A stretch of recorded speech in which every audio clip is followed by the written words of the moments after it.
Coba tanyakan ini pada dirimu sendiri. Sudah berapa banyak rencana yang kamu susun, tapi tidak pernah benar-benar dijalankan? Berapa banyak waktu yang kamu habiskan untuk berpikir, tapi tidak pernah beranjak ke tindakan?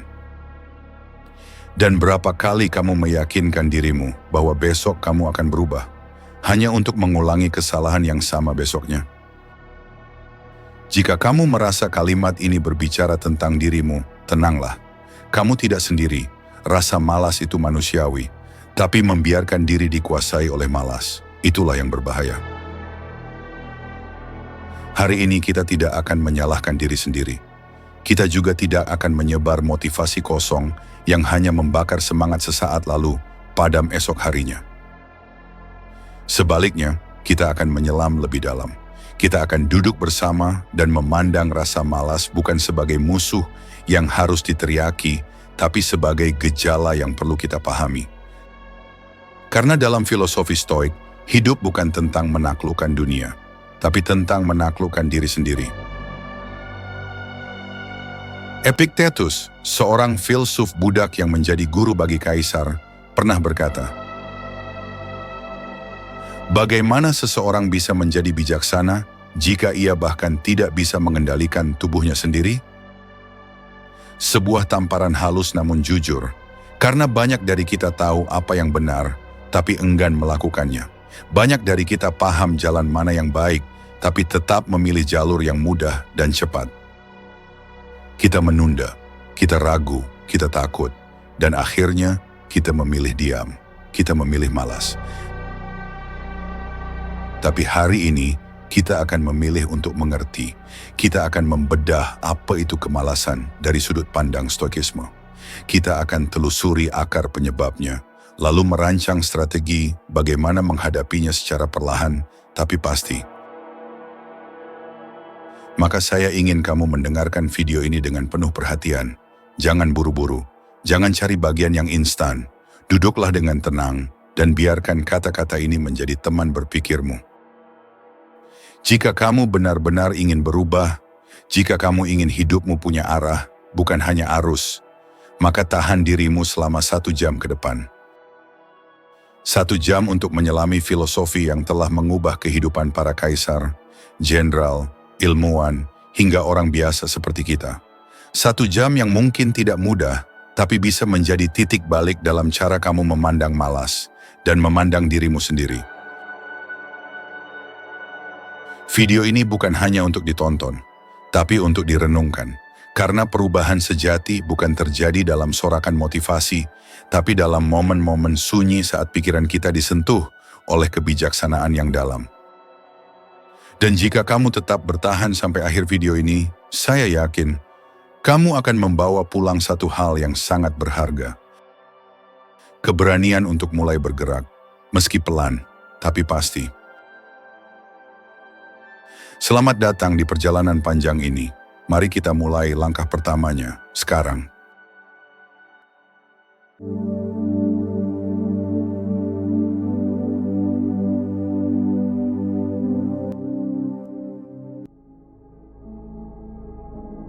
Satu, memahami akar kemalasan.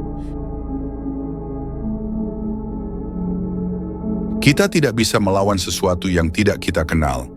Sebelum kita bisa mengatasi rasa malas, kita harus mengerti dari mana asalnya. Kebanyakan orang mengira malas itu hanya soal tidak mau bergerak. Tapi sesungguhnya, malas adalah reaksi. Ia bukan sebab, tapi akibat. Seorang filsuf Stoik tidak akan bertanya, "Kenapa kamu malas?" Ia akan bertanya, "Apa yang kamu pikirkan sebelum kamu menjadi malas?" Karena dalam Stoikisme, akar dari segala tindakan, termasuk tindakan tidak bertindak, selalu berawal dari pikiran. Ketika seseorang diam, itu tidak selalu berarti ia malas. Tapi ketika seseorang tahu apa yang harus dilakukan, namun memilih untuk tidak melakukannya, itulah kemalasan. Marcus Aurelius menulis dalam Meditations, "Pagi telah datang, bangunlah, karena engkau lahir untuk bekerja sebagaimana kuda perang, lahir untuk bertempur." Kita tidak diciptakan untuk hanya tidur, makan, dan scroll layar. Kita diciptakan untuk bergerak, untuk berkarya, untuk menjadi bagian dari dunia ini. Maka jika hari-harimu dihabiskan dalam kebisingan yang pasif, berpindah dari satu gangguan ke gangguan lain, itu bukan istirahat. Itu bentuk halus dari kemalasan modern. Mengapa seseorang malas? Karena bekerja itu melelahkan? Bukan. Seringkali karena bekerja itu menuntut konfrontasi dengan diri sendiri. Ketika kamu mulai menulis, kamu berhadapan dengan ketakutan akan tulisanmu tidak sempurna. Ketika kamu mulai olahraga, kamu berhadapan dengan rasa malu akan tubuhmu sendiri. Ketika kamu belajar, kamu harus mengakui bahwa kamu tidak tahu apa-apa. Maka otak kita memilih pelarian. Ia memberi alasan, ia memunculkan distraksi. Inilah kenapa stoikisme tidak hanya mengajarkan pengendalian diri, tapi juga keberanian untuk menghadapi rasa tidak nyaman. Karena malas bukan hanya tubuh yang tidak bergerak, tapi jiwa yang tidak berani melihat kekurangannya. Seorang stoik sejati adalah orang yang mengatur pikirannya lebih dulu, baru kemudian tindakannya. Epictetus berkata, "Jika kamu ingin maju, jangan terlalu memikirkan hal yang tidak dalam kendalimu. Mulailah dari dirimu sendiri." Pikiran yang sibuk memikirkan hasil akhir akan cepat kelelahan sebelum mulai. Sedangkan pikiran yang fokus pada proses hari ini akan punya tenaga untuk terus melangkah. Kemalasan sering muncul bukan karena kurang semangat, tapi karena pikiran dipenuhi kekacauan yang tidak perlu. Kita terlalu sibuk membayangkan kegagalan, terlalu takut akan penilaian orang lain, dan terlalu banyak menimbang sampai akhirnya tidak melangkah. "Aku sedang tidak mood. Nanti saja kalau semangatnya sudah datang." Kalimat-kalimat itu terdengar normal, tapi dalam stoikisme, itu adalah bentuk pengkhianatan terhadap akal sehat. Marcus Aurelius menulis, "Apakah kamu akan menunggu perasaanmu untuk melakukan hal yang perlu kamu lakukan? Lakukanlah, meskipun kamu tidak menyukainya. Itu tugasmu sebagai manusia." Stoikisme mengajarkan bahwa perasaan itu berubah-ubah, tapi kewajiban tidak. Jika kamu hanya bergerak saat semangat datang, maka kamu akan jadi budak suasana hati. Tapi jika kamu tetap bergerak, bahkan saat hati berat, maka kamu sedang membangun jiwamu menjadi kuat. Yang membuat malas begitu sulit dilawan adalah karena ia datang diam-diam. Ia tidak berteriak, ia hanya membisik, ia tidak memukul, ia hanya menunda, ia tidak melarang, ia hanya mengajak istirahat sebentar. Tapi tahu-tahu, jam berlalu, hari berlalu, tahun berlalu, dan hidupmu pun lewat begitu saja. Maka sadari ini sejak sekarang. Malas bukan lawan yang kuat, tapi ia menang karena kamu tidak menyadari kehadirannya. Dalam stoikisme, kesadaran adalah senjata pertama. Sadar bahwa kamu sedang terjebak dalam malas adalah langkah awal untuk membebaskan diri. Dan sekarang setelah kita mengenali wajah malas dalam berbagai bentuknya, kita siap untuk masuk ke tahap selanjutnya. Bagaimana para filsuf stoik melihat kemalasan? Apa yang mereka lakukan untuk melampauinya? 2. Kemalasan dalam perspektif stoikisme. Kemalasan bukan sekadar kelemahan, tapi juga pengkhianatan terhadap potensi yang telah ditanamkan oleh alam semesta dalam dirimu. Bagi filsuf-filsuf stoik, hidup bukan hanya tentang bertahan, tapi tentang berpartisipasi secara aktif dalam menjalani takdirmu sebagai manusia. Dan karena itu, mereka tidak melihat malas sebagai kesalahan kecil. Mereka melihat malas sebagai bentuk kehancuran batin yang jika dibiarkan akan menggerogoti jiwa manusia dari dalam. Tanpa suara, tanpa luka yang terlihat. Banyak orang salah sangka. Mereka kira stoikisme hanya soal menerima dan bersabar. Padahal inti dari stoikisme adalah bertindak dengan penuh kesadaran, meski dalam ketidakpastian. Seneca menulis, kita menderita lebih banyak dalam imajinasi daripada dalam kenyataan. Maka Stoik tidak menunggu semuanya sempurna. Ia bertindak hari ini dengan apa yang ada semampunya. Bagi Stoik, menunda adalah bentuk penolakan terhadap kenyataan, dan malas adalah racun yang menggerogoti kehendak untuk bertindak. Dalam bukunya Meditations, Marcus Aurelius berbicara langsung kepada dirinya sendiri. Ketika kamu enggan bangun di pagi hari, ingatkan dirimu, aku bangun untuk menjalani pekerjaan seorang manusia. Perhatikan baik-baik, ia tidak berkata, aku bangun untuk mengejar mimpi, atau aku bangun demi sukses. Ia hanya berkata, aku bangun untuk menjalani tugas sebagai manusia. Sederhana, tegas, tidak sentimental, karena bagi Marcus, melakukan apa yang harus dilakukan adalah bentuk tertinggi dari hidup yang seimbang. Tidak tergantung pada semangat, tidak dikendalikan oleh rasa malas, tapi dikendalikan oleh tanggung jawab. Epictetus, yang dulunya adalah Buddha, mengajarkan bahwa kebebasan sejati adalah kemampuan untuk mengatur dirimu sendiri. Ia berkata, jika kamu ingin menjadi bebas, kendalikan keinginan dan penolakanmu. Malas adalah bentuk penolakan terhadap kerja, penolakan terhadap rasa tidak nyaman. Dan jika kamu terus menuruti itu, kamu tidak akan pernah benar-benar bebas. Karena kamu hanya akan bergerak jika didorong oleh mood. Dan itu artinya, kamu bukan tuan atas hidupmu sendiri. Kamu budak dari suasana hatimu. Dalam Stoikisme, orang malas adalah orang yang belum mengerti nilai dari kebebasan batin. Salah satu kutipan paling terkenal dari Seneca berbunyi, hidup ini cukup panjang dan cukup besar jika kita menggunakannya dengan baik. Tapi apa yang dilakukan oleh orang malas? Ia membuang waktu dengan cara yang tampaknya kecil, tapi konsisten. Menunda 5 menit, membuang 1 jam, mematikan alarm sekali lagi. Menunda keputusan, mengganti kerja dengan hiburan tanpa henti. Lama-lama, bukan hanya waktu yang hilang, tapi juga rasa harga diri.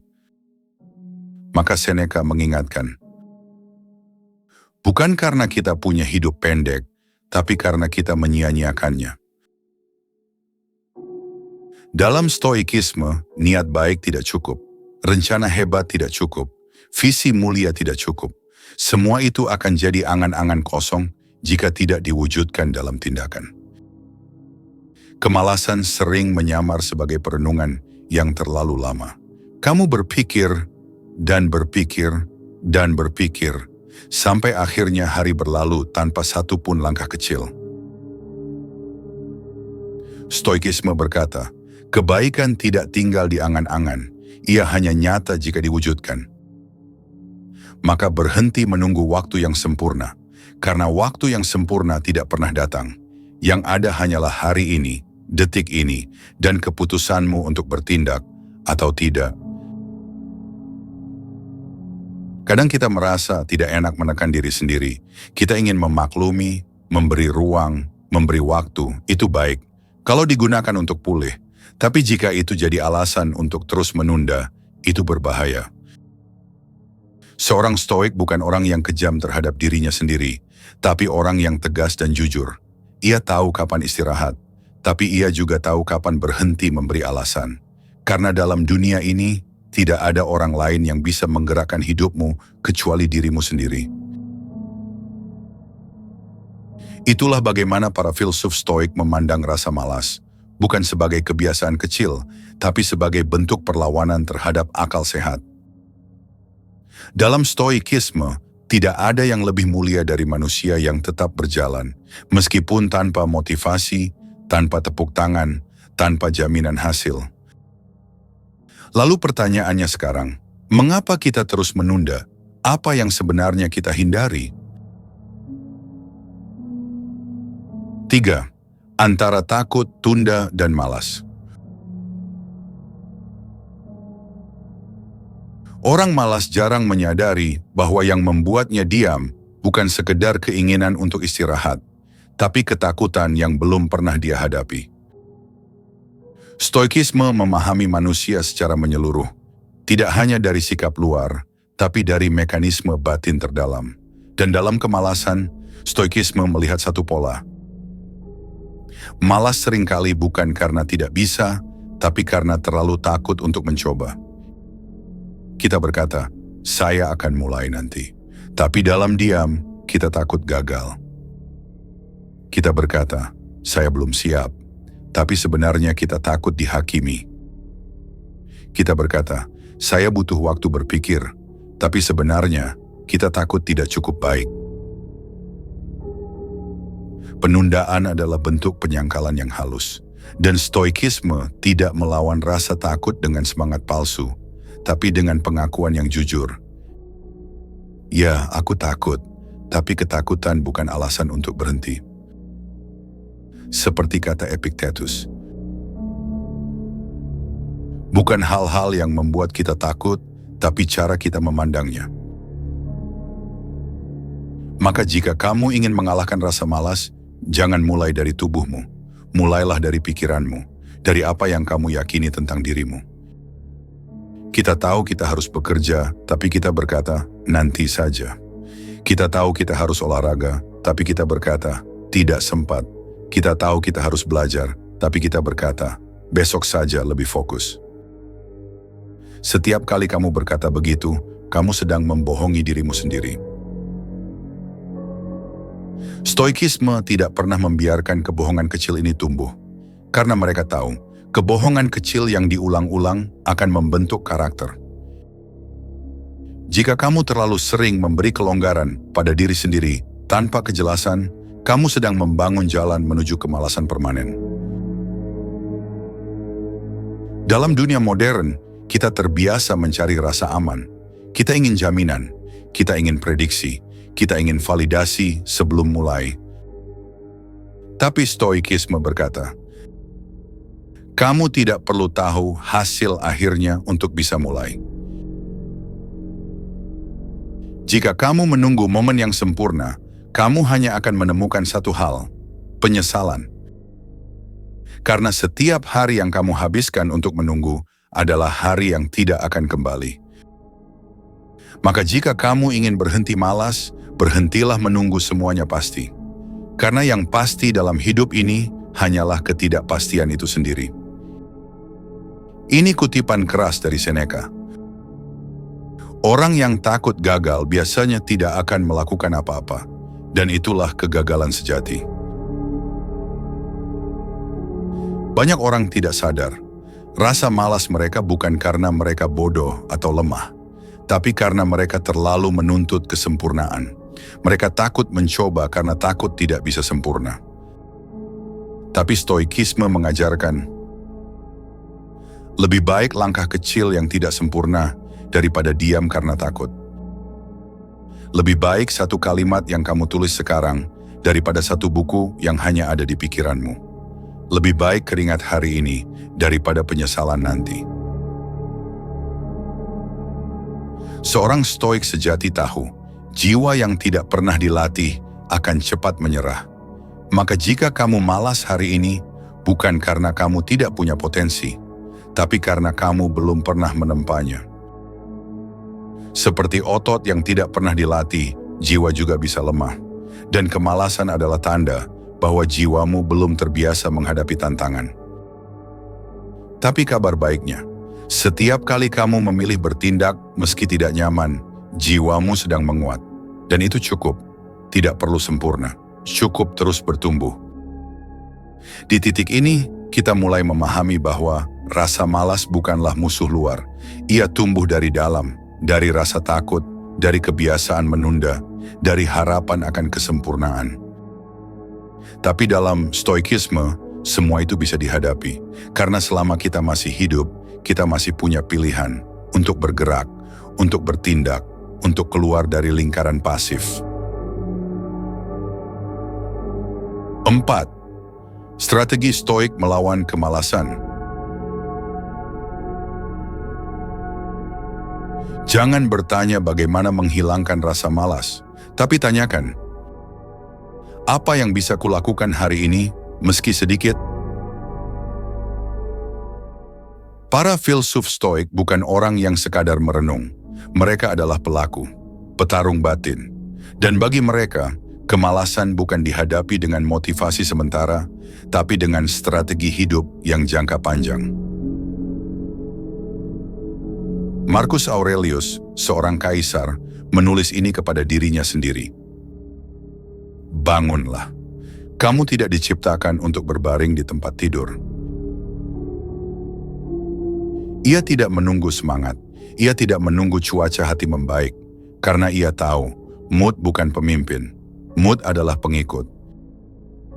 Jika kamu mau menunggu motivasi, kamu akan jarang bergerak. Tapi jika kamu mulai bergerak, motivasi akan datang sebagai akibat, bukan sebagai syarat. Jadi bangun. Meski malas, lakukan sesuatu, sekecil apapun. Karena setiap gerakan kecil mengikis sedikit demi sedikit kekuatan kemalasan. Amor fati berarti mencintai takdir. Termasuk rutinitas yang membosankan, tugas yang berat, masalah yang berulang. Seorang Stoik tidak menolak kenyataan. Ia menerima dan mengolahnya. Bahkan dalam tugas kecil seperti mencuci piring, seorang Stoik bisa menemukan latihan disiplin. Jadi jika kamu sedang merasa malas karena tugasmu tampak tidak penting, ingat, bukan tugasnya yang harus diubah, tapi caramu melihatnya. Lakukan setiap hal kecil dengan penuh kesadaran. Itu bukan rutinitas murahan, itu latihan jiwa. Filsuf Stoik melatih diri dengan membayangkan hal buruk yang mungkin datang, bukan agar mereka takut, tapi agar mereka siap. Maka jika kamu tahu besok kamu rawan malas, siapkan hari ini. Tentukan jam bangun. Singkirkan distraksi. Tulis satu tugas yang pasti kamu selesaikan. Rencana tanpa ekspektasi muluk. Hanya ketegasan sederhana. Aku akan melawan kemalasan dengan persiapan. Karena jika kamu gagal merencanakan, maka kamu sedang merencanakan untuk gagal. Dalam Stoikisme ada satu prinsip kuat. Hidupmu adalah hasil dari kebiasaan harianmu. Maka bukan niat besar yang menyelamatkanmu dari malas, tapi disiplin kecil yang kamu ulang terus setiap hari. Buat struktur harian yang ringan tapi konsisten. Misalnya, 10 menit pagi untuk berpikir diam, 1 tugas penting sebelum buka media sosial, 5 menit evaluasi malam sebelum tidur. Disiplin itu ibarat membangun tembok. 1 batu bata kecil setiap hari, dan dalam waktu akan jadi benteng terhadap rasa malas. Malas sering muncul saat kita terlalu banyak berdiskusi di dalam pikiran. Lakukan sekarang atau nanti. Mulai atau cari alasan dulu. Semakin panjang kamu berdialog dengan rasa malas, semakin besar peluang kamu kalah. Solusi Stoik, hentikan dialog. Mulai gerakan. Seperti kata Epictetus, jangan hanya mengatakan bahwa kamu telah membaca banyak buku, tunjukkan bahwa kamu telah hidup seperti itu. Hidup tidak berubah karena rencana. Hidup berubah karena langkah. Dan langkah tidak akan terjadi jika kamu terus debat dengan rasa malasmu. Seneca mengingatkan dengan tajam, satu-satunya sumber daya yang tidak bisa dikembalikan adalah waktu. Setiap jam yang kamu buang karena malas bukan hanya kehilangan momen, tapi kehilangan peluang untuk menjadi lebih kuat. Maka, tanya dirimu setiap malam, apa hari ini kubiarkan lewat begitu saja? Dan jangan jadikan rasa bersalah sebagai beban. Jadikan ia sebagai api yang mendorongmu untuk lebih tanggap besok pagi. Karena hari ini adalah milikmu. Tapi besok, belum tentu. Tujuan utama bukan hanya menghilangkan rasa malas, tapi menjadi manusia yang utuh, berdaya, dan bermanfaat. Rasa malas tidak akan kuat melawan seseorang yang hidupnya punya arah. Maka carilah tujuan, visi, peran, entah itu keluargamu, negaramu, nilai yang kamu yakini. Jadikan itu alasanmu bangun pagi. Karena Stoik tahu, semangat sejati tidak datang dari dalam diri, tapi dari kepedulian yang lebih besar dari diri sendiri. Itulah beberapa strategi nyata yang digunakan para filsuf Stoik untuk melawan kemalasan. Bukan dengan semangat yang naik turun, tapi dengan latihan, dengan struktur, dengan ketegasan. 5. Mentalitas anti malas dan daya tahan Stoik.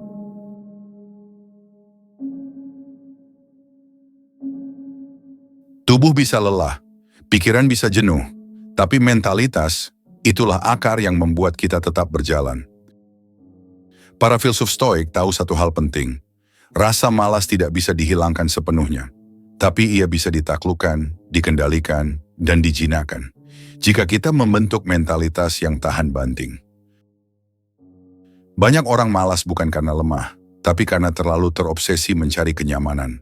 Mereka ingin jalan pintas, hasil instan, pujian cepat, tapi hidup seperti itu akan selalu menjerumuskan pada kebosanan dan kehampaan. Stoikisme mengajarkan, jangan tanya apakah ini mudah, tanyakan apakah ini berarti. Jika hidupmu punya makna, rasa lelah menjadi kehormatan. Jika hidupmu punya arah, rasa sakit jadi bagian dari proses. Orang yang hanya hidup mengejar hasil akan mudah putus asa saat gagal. Tapi orang yang membangun identitas akan terus bergerak meski jatuh. Maka tanamkan dalam dirimu, saya adalah orang yang tetap bangkit, bahkan saat tidak dilihat orang. Saya adalah orang yang bergerak, bahkan saat tidak mood. Saya adalah pribadi yang kuat karena memilih bertindak, bukan menunggu semangat. Stoikisme membentuk karakter, bukan pencitraan. Dan karakter sejati terbentuk dari kebiasaan yang dilakukan ketika tidak ada yang menonton. Malas terkadang muncul karena kita kecewa pada hari itu. Tugas yang menumpuk pikiran yang kacau. Gangguan tak terduga, tapi Stoik tahu, hidup tidak selalu bersahabat. Dan karena itu, mereka tidak menunggu hari sempurna untuk bertindak. Mereka berkata, bukan harinya yang harus ideal, tapi sikapku yang harus stabil. Jadi ketika hari terasa berat, jangan menyerah, jangan berhenti. Cukup kurangi target, tapi tetap bergerak. Kita bisa berpikir seharian tentang semangat, tentang rencana besar.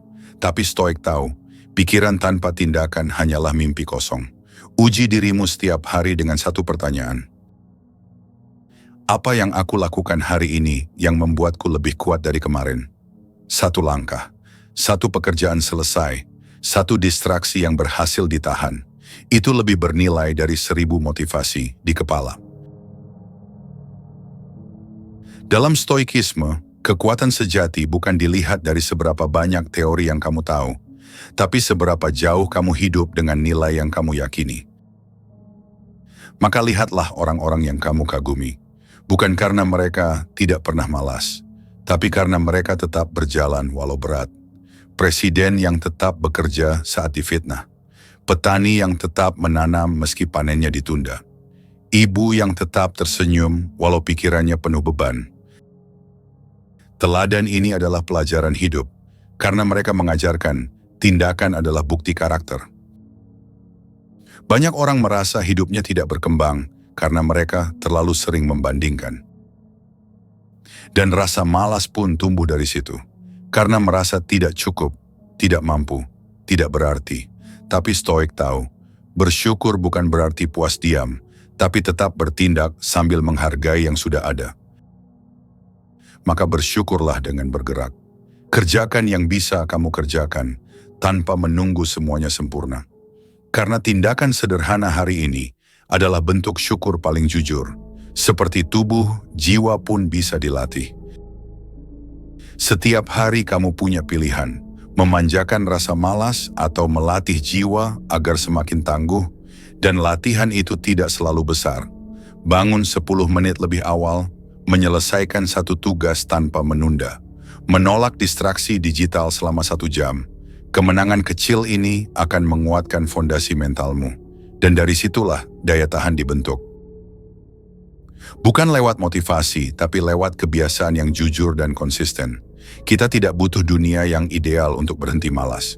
Kita hanya butuh hati yang cukup berani untuk berkata, "Aku tidak akan tunduk pada rasa malas, karena hidup ini terlalu berharga untuk disia-siakan."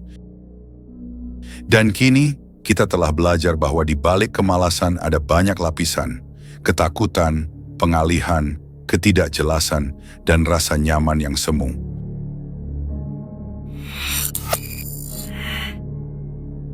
Kamu hanya hidup satu kali, tapi jika kamu menjalaninya dengan penuh kesadaran, satu kali saja sudah cukup. Itulah mengapa para filsuf Stoik tidak membiarkan satu hari pun berlalu tanpa makna, karena waktu tidak akan kembali, dan kemalasan bukan sekadar kebiasaan buruk. Ia adalah perampok kehidupan. Renungkan ini. Berapa banyak rencana yang hanya tinggal wacana karena kita menundanya terus? Berapa banyak peluang yang hilang karena kita terlalu nyaman dengan diam? Berapa kali kita kalah? Bukan karena kita tidak mampu, tapi karena kita memilih untuk tidak bergerak. Stoikisme mengajarkan bahwa hidup bukan tentang mencari kesempurnaan, tapi tentang menjadi kuat di saat lemah dan melangkah di saat berat. Hari ini kamu dihadapkan pada dua pilihan, melanjutkan hidup seperti biasa, menunda, mengeluh, menunggu mood datang, lalu kecewa, lalu mengulang siklusnya lagi, atau kamu memilih bangkit dengan sederhana, dengan rendah hati, satu langkah, satu keputusan, meninggalkan malas, mengambil alih hidupmu. Ingat, tidak ada jalan menuju hidup yang bermakna yang tidak melewati rasa lelah. Tapi lelah karena bertumbuh, jauh lebih indah daripada diam karena takut. Jika kamu merasa tersentuh oleh pesan ini, kalau di dalam hatimu ada secercah keinginan untuk berubah, maka jangan diam, mulai sekarang juga. Ambil buku catatan, tulis satu tugas sederhana untuk hari ini, dan kerjakan. Lalu kembali besok dan ulangi. Bukan untuk menjadi sempurna, tapi untuk menjadi lebih baik dari dirimu yang kemarin. Bagikan video ini kepada orang-orang yang sedang merasa malas, lesu, atau kehilangan arah.